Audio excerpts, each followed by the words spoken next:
few. They want an economic system that seeks prosperity, increases incomes, creates jobs, and eliminates inequality. And they want an end to the culture of deceit, of fraudulent political deal-making, opportunistic configurations, corruption, and state capture in pursuit of selfish gain.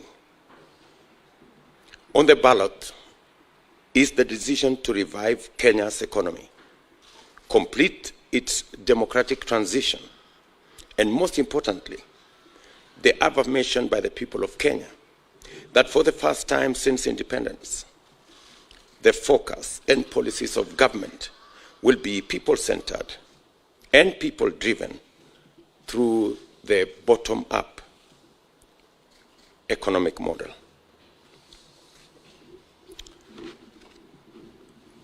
Four days to the general election, however, we are seeing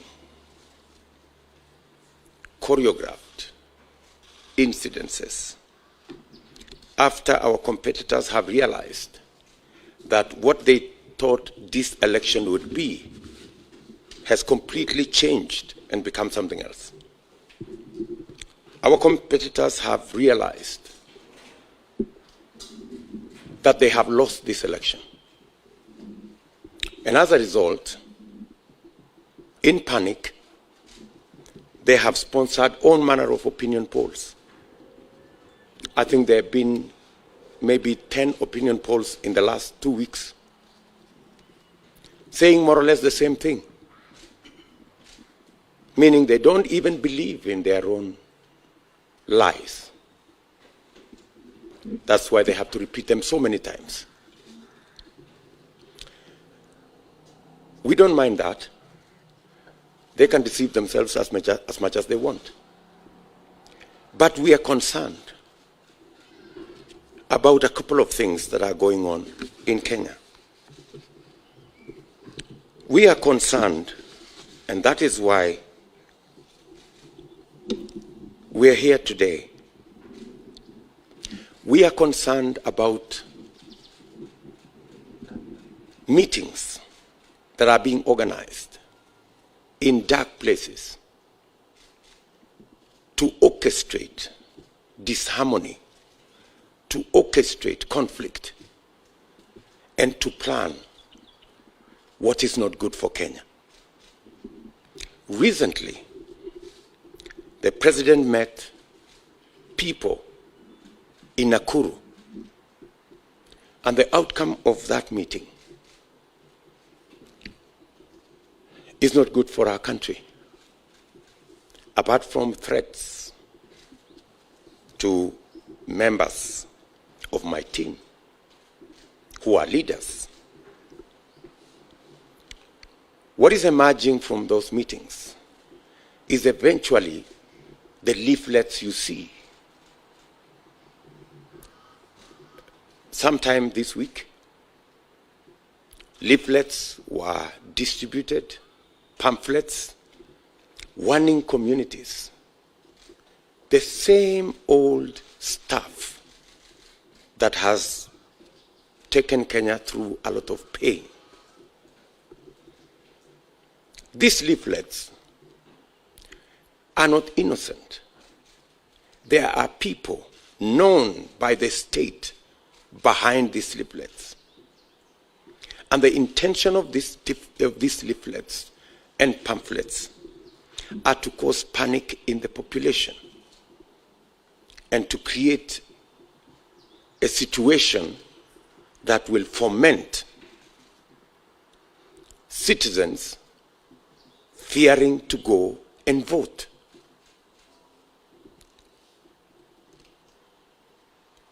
As Kenya Kwanza, we want the Director General of the National Intelligence Service to tell the country what is going on. We cannot sit pretty and see the same things that have happened in Kenya happen again. We committed ourselves after 2007 that we will never, ever again go back to the politics of ethnicity and division and violence. But there are people, having realized that they cannot win this election, they want to disrupt this election. They want to cause conflict in this election. And that is why we are calling on every state agency and our friends in the international community to speak to this matter, because it is a matter of concern. The regional commissioner, Maalim Mohammed of Rift Valley, the county commissioners, Samson Ojuang of Trans Nzoia and Stephen Kihara of Uasin Gishu, and Erastus Mbui of Nakuru are part of this scheme.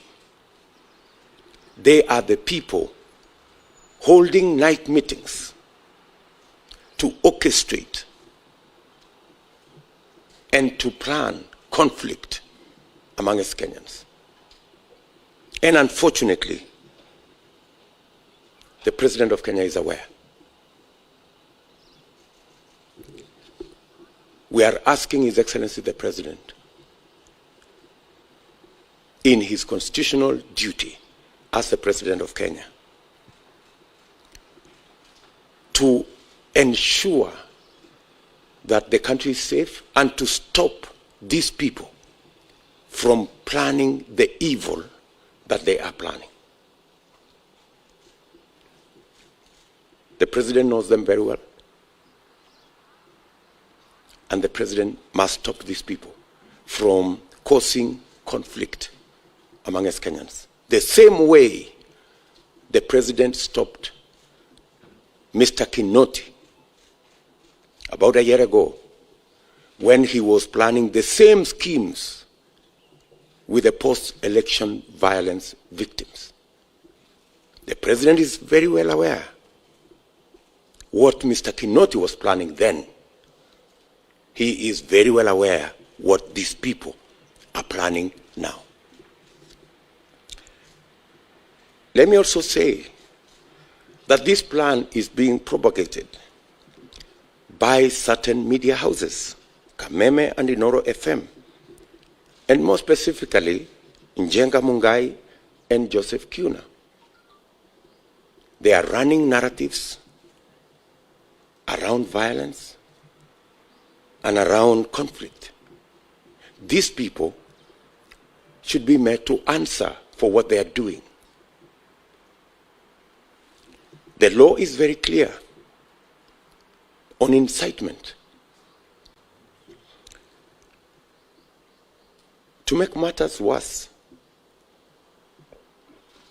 Azimio leaders openly and brazenly doctored my speech in Eldoret and posted it on their official timelines,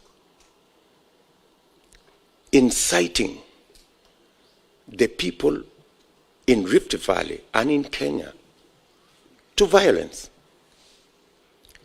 NCIC has never made a statement. The DCI has never taken any action. And these are not simple statements. That's why we call on every Kenyan and the international community to look at the issues in their proper perspective. When senior leaders in Azimio brazenly incite Kenyans on their official timelines, we want to thank Twitter for pulling down the inciting video posted by Joho on matters violence. The second issue is the issue of use of public officials, chiefs, county commissioners, assistant county commissioners,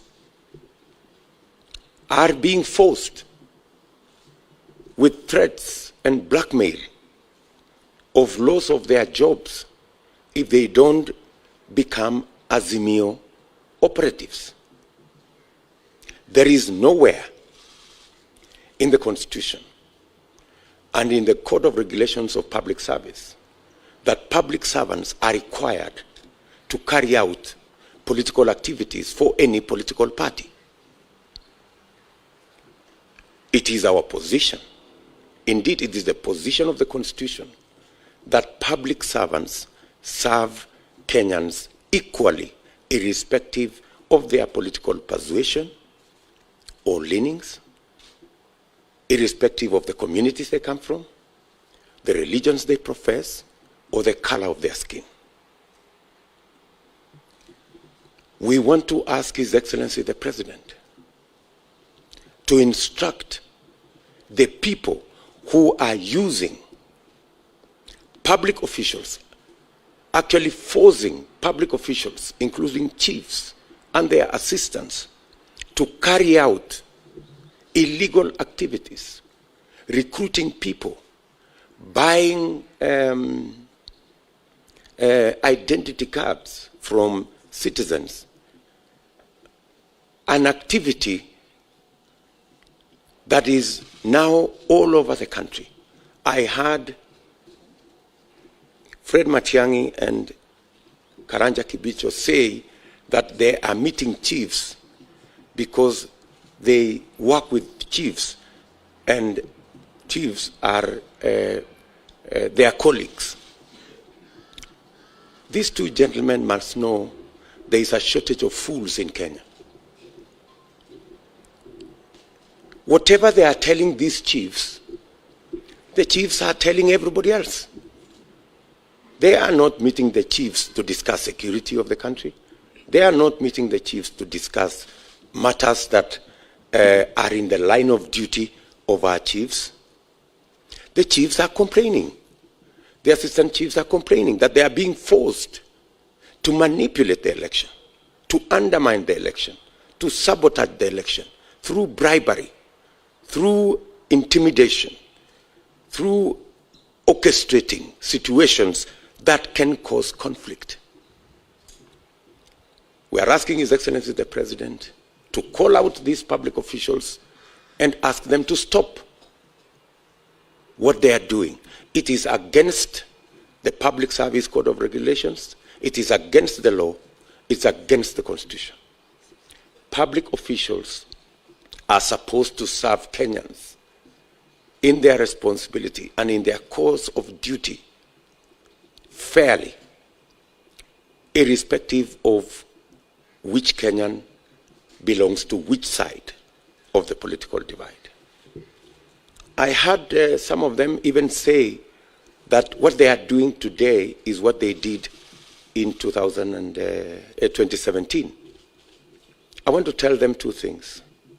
I was part of the Jubilee campaign in 2017. We never engaged the chiefs or public officials in our campaigns. There was no chief like I see today on a campaign lorry campaigning for whatever side of the political divide. This has degenerated to a new law in Kenya.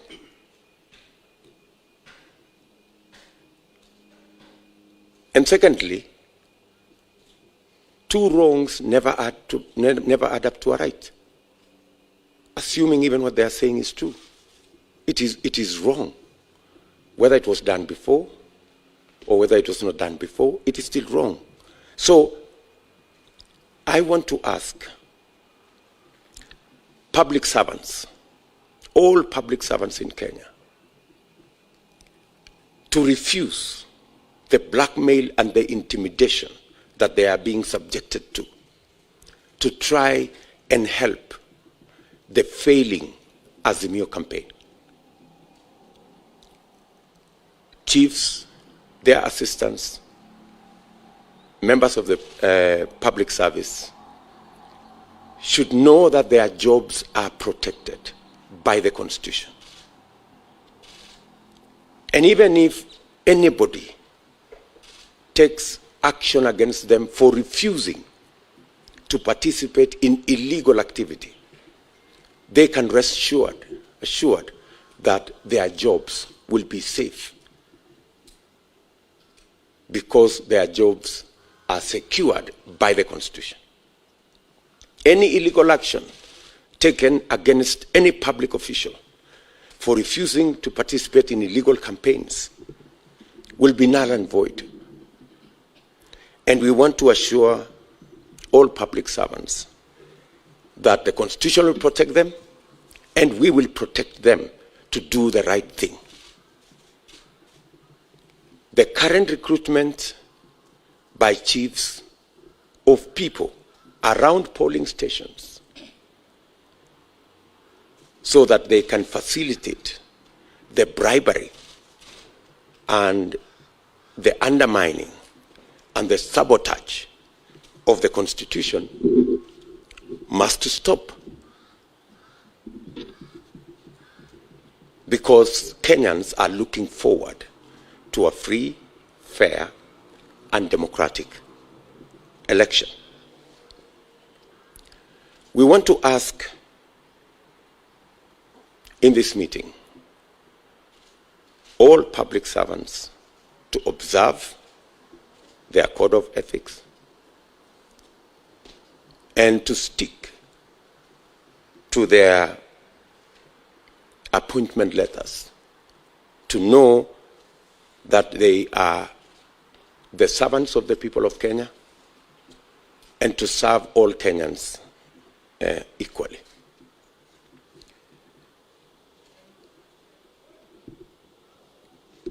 I also want to ask the IEBC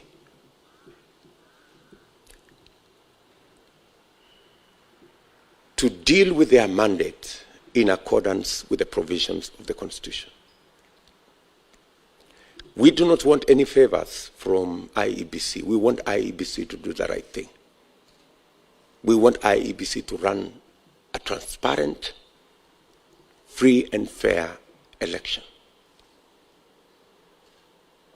Some of the public officials that we feel are already compromised, we are going to write to the IEBC using the channels that we already have between IEBC and all political parties to raise our concerns on some of the areas that we feel require fine-tuning so that all of us can go into this election and the outcome of this election to be free, fair, and democratic. As you are aware, there is an attempt by our competitors to lock us out of venues for meetings. Last week, we were locked out of Buhungu Stadium in Kakamega, but we still held the meeting anyway. In fact, we held a bigger meeting outside the stadium than we could possibly have held inside the stadium. Today, we are supposed to have a meeting in Mombasa at Tononoka grounds. And in fact, this afternoon at 2 p.m., we will be in Tononoka grounds. Some people are trying to use the police to stop us from having that meeting.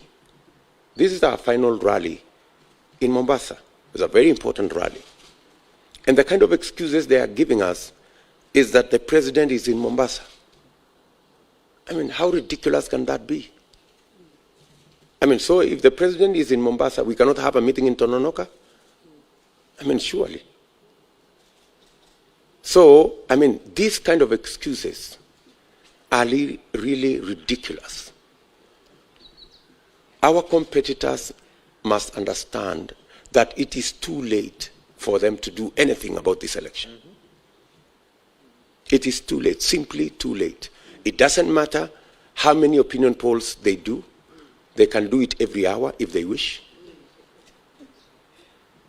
It doesn't matter how much they try and orchestrate conflict in Kenya.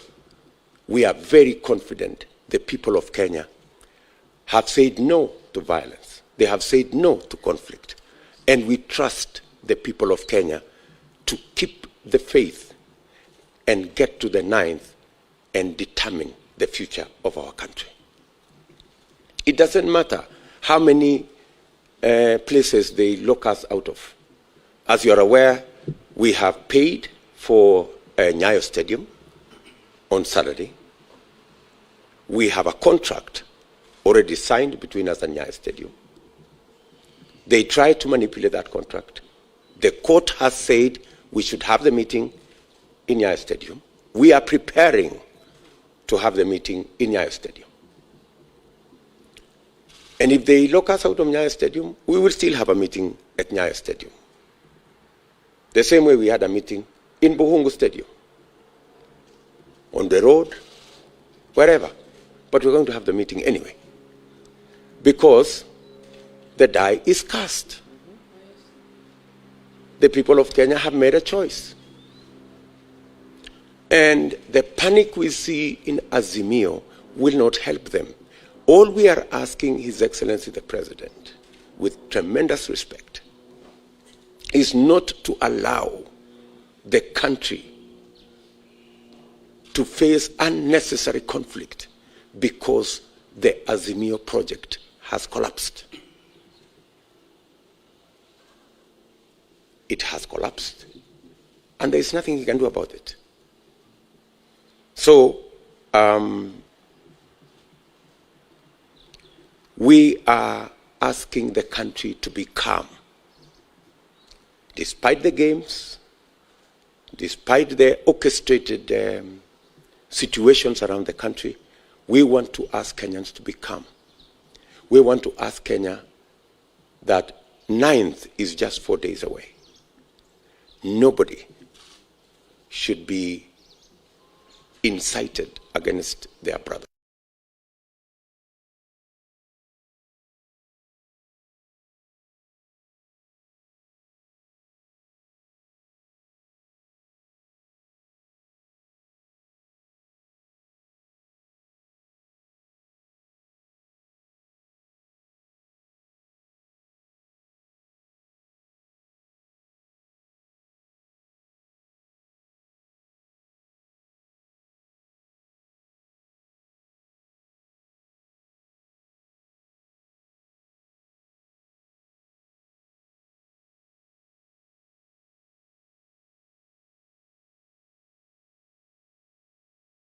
Exercise the responsibilities of their offices in accordance with the law.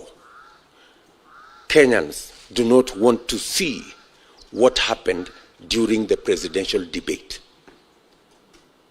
where huge sections of Kenya were subjected to a blackout. They must never be, or they must never be part of any scheme, and I'm talking about Muli and Chiloba. They must never be part of any scheme to switch off either electricity or the internet anywhere in Kenya. It is against the law, it's against the Constitution, it is an act of sabotage, and it is an act that undermines the will of the people of Kenya. Kenyans don't want to vote in the dark. Kenyans don't want this election to be held in darkness or in gray areas or in dark corners. Kenyans want a free, fair, and transparent election. Kenyans want to know what is going on. They want the internet to work. They want lights to be on, so that's the only way we can guarantee a free, fair, and democratic election. We have chosen to make this statement in this manner because we believe that the issues are weighty, And we do not expect any public official to engage in the kind of things that we are currently seeing. Ladies and gentlemen, I want to say thank you very much for your time, for coming to this press conference. I can take maybe one or two questions just for clarity on the matters that I have raised.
Even as you talk to 3, 4, 5, 10, 15 people, there are people who don't believe in the kind of schemes that are being carried out, whether they are in these meetings of chiefs. Many chiefs are reporting to us that they will not do what they are being asked to do, that they will not engage in voter bribery, that they will not engage in the kind of exercises that they are being asked to do. When you talk about where is this happening, unless you don't live in Kenya, I mean, you've seen where the leaflets are. You know, that is a matter of not me to tell you. Those are matters that are very clear. When you listen to some of the leaders I have mentioned, they are very clear about what they are talking about. And these are leaders that are being hosted all the time by state officials, which means whatever they are doing it with a tacit approval of state officials who should be doing the opposite of what these people are saying. And on matters to do with IEBC, IEBC is an independent body. So they will carry out their responsibilities and their duties in accordance with the Constitution and directions from the court and other institutions that have the capacity to tell them what to do. So whatever the IEBC, whatever the court has said, the IEBC will deal with it, because I don't work at the IEBC. I think the men and women there have the capacity to deal with the issues around elections and whatever the courts say and whatever other institutions say. Thank you. Finally,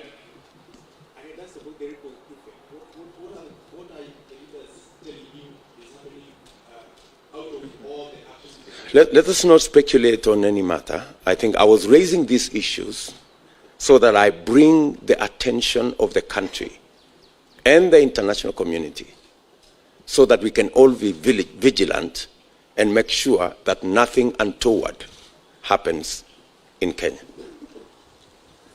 Thank you very much.